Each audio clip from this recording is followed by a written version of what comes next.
కొన్ని యూట్యూబ్లు, కొన్ని social media ప్లాట్ఫామ్లో ప్రొఫెసర్ నాగేశ్వర్ గారు జనసేన పార్టీ అధ్యక్షులు పవన్ కళ్యాణ్ గారి గురించి చేసినటువంటి కామెంట్ల మీద హల్చల్ చేస్తున్నాయి, చూస్తూ ఉన్నాం. దానికి గాను ఆయన మాట్లాడినటువంటి రెండో రోజునే గౌరవ రాష్ట్ర మంత్రివర్యులు, మా పార్టీ ముఖ్య నాయకులు నాదెండ్ల మనోహర్ గారు ఢిల్లీలోనే ఆ వ్యాఖ్యలను ఖండిస్తూ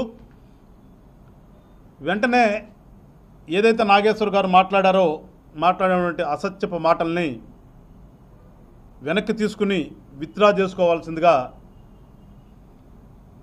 ప్రెస్ మీట్లో కూడా మనోహర్ గారు మాట్లాడున్నారు. కానీ దురదృష్టవశాత్తు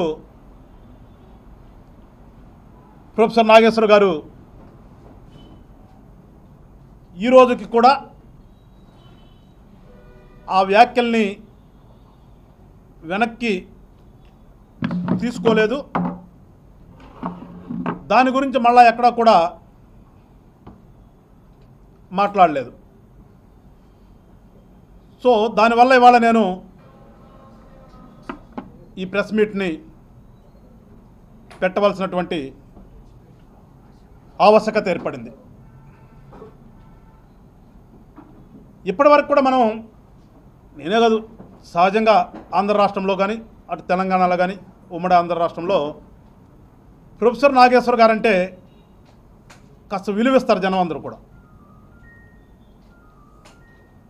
ఆయనకి కొంత క్రెడిబిలిటీ ఉంది.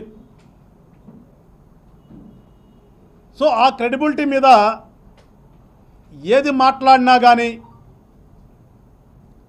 జనం నమ్మేస్తారు అనుకున్న రీతిలో ఇవాళ జనసేన పార్టీ అధ్యక్షులు పవన్ కళ్యాణ్ గారి గురించి, జనసేన పార్టీ గురించి ఒక అసందర్భం మాటలు ఆయన నోటి వెంట రావటం అనేది ఒక రకంగా నాకు కొంత బాధేస్తుంది. ఇప్పుడు కూడా సమాజంలో గౌరవంగా ఉండే వ్యక్తి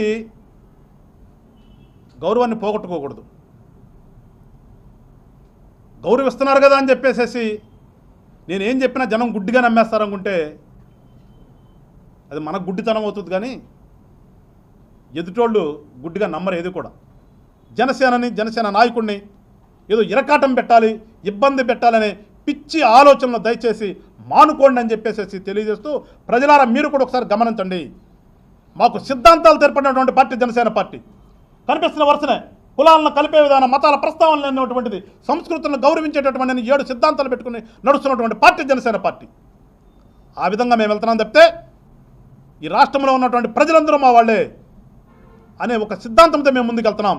దయచేసి ఈ కుహానవాదులు ఎవరైతే ఉన్నారో, మీరు ఎవరి కోసమో వచ్చి జనసేనని క్రిటిసైజ్ చేసేటటువంటి పనులు చేస్తున్నారో మీ అంతరాత్మకు తెలుసు.